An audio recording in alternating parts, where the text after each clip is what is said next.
You know what sucks worse than getting smashed by someone who predicts your every move? Getting smashed by someone who doesn't predict at all, or has a weird team, or doesn't know what they're doing. Good lord. I don't know what the deal is, but lately with Showdown, I'm stuck at like 1700 rating, and I'm getting opponents with like 1600, which is normal. But every now and then I'll get someone between like 1500 and 1200, and like I can't win because I can't predict them because they don't make predictions. Or they do, but they're really weird predictions that no one would ever think of, and it just doesn't work out. Like I said, guys, I can handle losing to someone better than me. That's fine, no problem.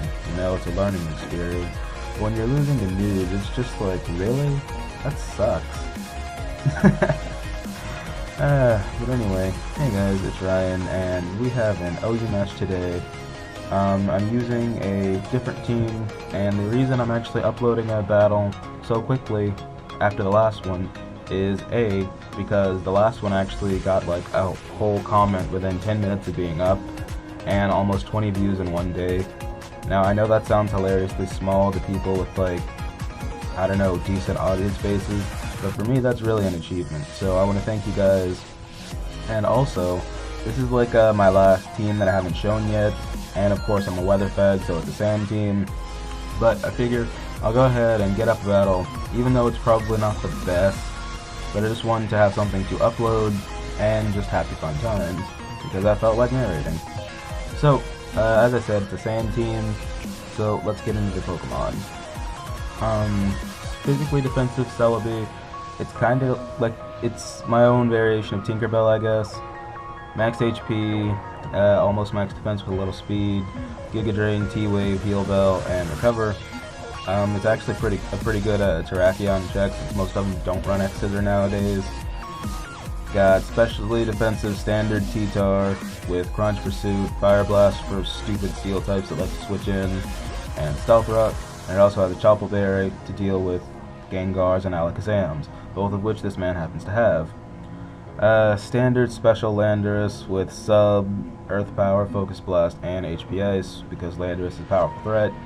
Also, just throwing this out here, but when you're using a Landorus, make sure you're using the HP Ice, if you're using HP Ice that is, that doesn't lower your speed IV, because if you do that, you'll speed tie with base 100s, and it can be really messy, like in my first battle where I killed that Landorus off with my Ninetales. Anyway, I'm running a very weird Starmie, max HP, just enough speed with a timid nature to outspeed base 111s to help deal with a Tornadus Incarnate better, and the rest of it's dumped into special attack, Scald, Side Shock, Rapid Spin, and Recover, because it's a pretty good offensive spinner, and Dual Stab is just nice to have, I guess. I don't know. Choice Scarf Rachu, which is what this team was based around, U-Turn, Iron Head, Fire Punch, and Trick. Very useful. And Choice Scarf Garchomp with Dragon Claw, Outrage, Earthquake, and Fire Blast, again to catch Steel type switching, much like that annoying Skarmory. And yeah, that's pretty much it. Now, this team can be either really good or really bad, and I don't know. I just don't know. I definitely don't hate it, but I really don't like not having priority sometimes, even though I do have 2 Scarfers.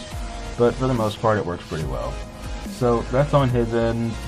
Gyarados is normally a problem for sand teams, which is kind of why I'm glad I have the Celebi. Terrakion will probably be problematic if he has the X-Scissor, and Fernoop's always a big-ass threat, and that's pretty much it. I'm pretty sure I can deal with everything else, so let's get into this. So I'm going to lead off with T-Tar because I figure I can get up Weather, get some nice residual going on a few of his guys, and get up Stealth Rock's first turn. He lacks a spinner, so I will definitely have them up for the entire match.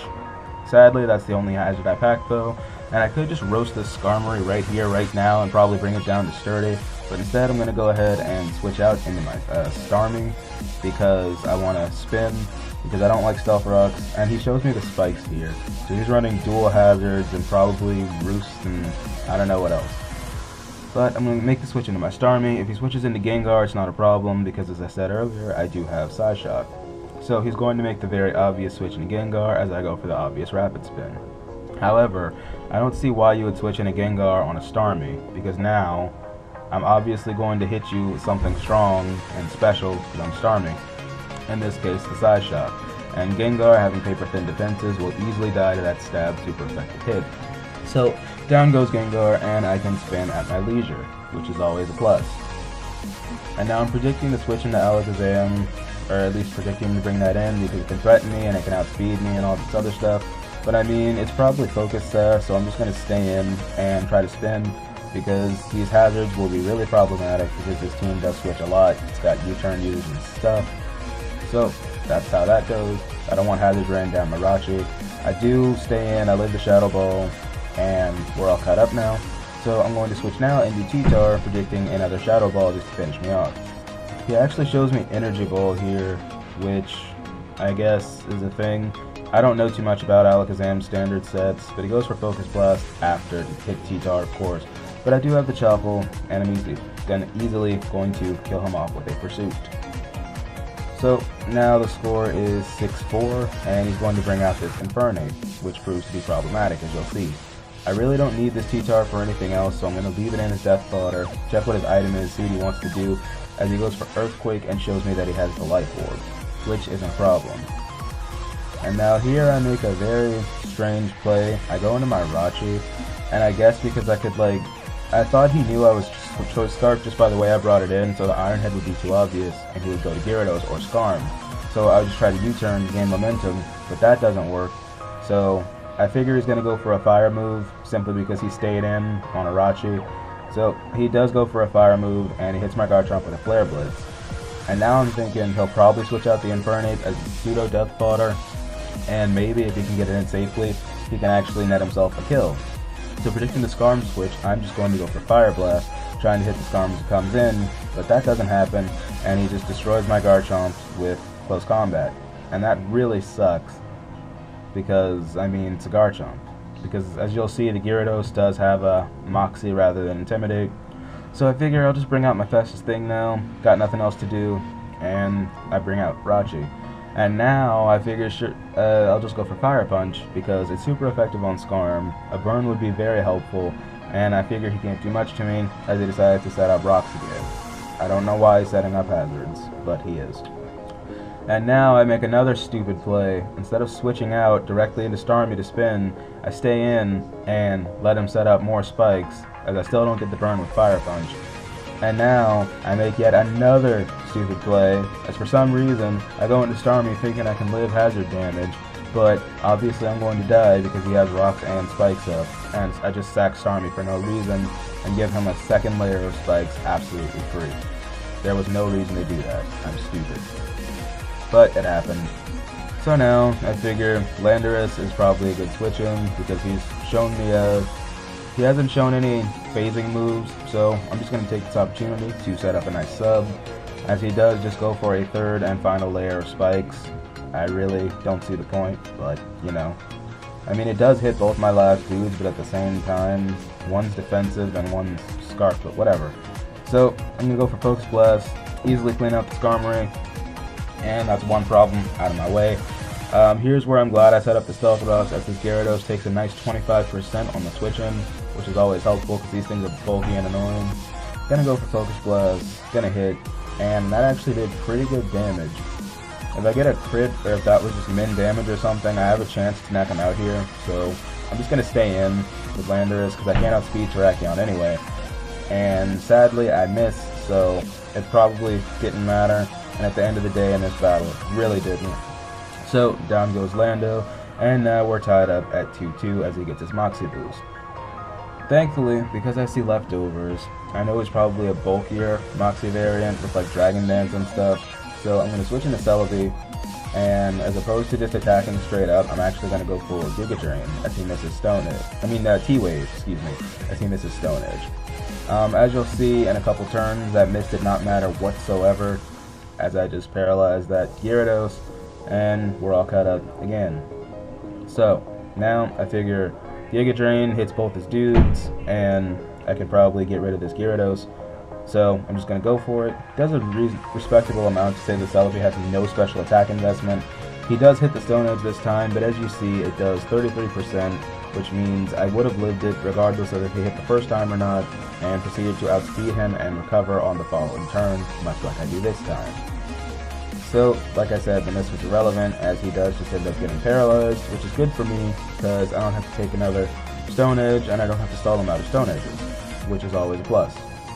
So, I'm just going to Giga Drain again, and the Gyarados is gone. And finally, his last is Terrakion. Now, I know Terrakion gets a special defense boost from my Sand, which is bad news for me, and also I know he could possibly have the X-Scissor. So instead of just going for Giga Drain straight up and potentially like risking dying because, you know, he could be Scarfed and kill my Jirachi, I'm going to make the smart play and go for the T-Wave, just to ensure that my Jirachi can outspeed if my Celebi does happen to go down. And it turns out he does have the X-Scissor, so I'm very glad that I did that. So I figure Celebi's done its job, he might get paralyzed or he might just kill me, but either way I'm just going to go for the safe Giga Drain and get some health back and do some damage, as he does kill me off with the X-Scissor. And now my last is of course the Scarf Jirachi, and I have Stab Iron Head, it's super effective, and he's paralyzed, so I've got Para-Flinch going on with a Scarf Jirachi, which is pretty cool. And of course I'm just going to go for my Iron Head and clean him out, and that will be the narrow 1-0 victory in my favor. So, great game, Shiny Magikarps. I mean, some of your stuff was weird, but it caught me off guard, and it wasn't unviable, so I'm not trying to knock you in any way, shape, or form. And I really respect that you actually stayed till the end of the battle, because not many people do that on Showdown. Most of them just run when they know they've lost. Which again, I'm not knocking them for either, because it's a simulator and the point is to get more battles quickly, so I can see that being a thing. I'm rambling at this point. I'm gonna have to push back Pokemon Yellow for a few more days, guys, I'm sorry. I just really have a lot going on right now, so recording is hard. It's more difficult to sit down and record for like a few hours continuously than it is to go on Showdown and battle for a few minutes till I get a good one and then come do like a 10 or 15 minute narration over that battle. So yeah, that'll about wrap things up for me, guys. Like this video if you liked it, please, it would mean the world. Comment, tell me what I need to improve on, tell me what you found interesting and things and stuff. And I will see you guys next time. Take care.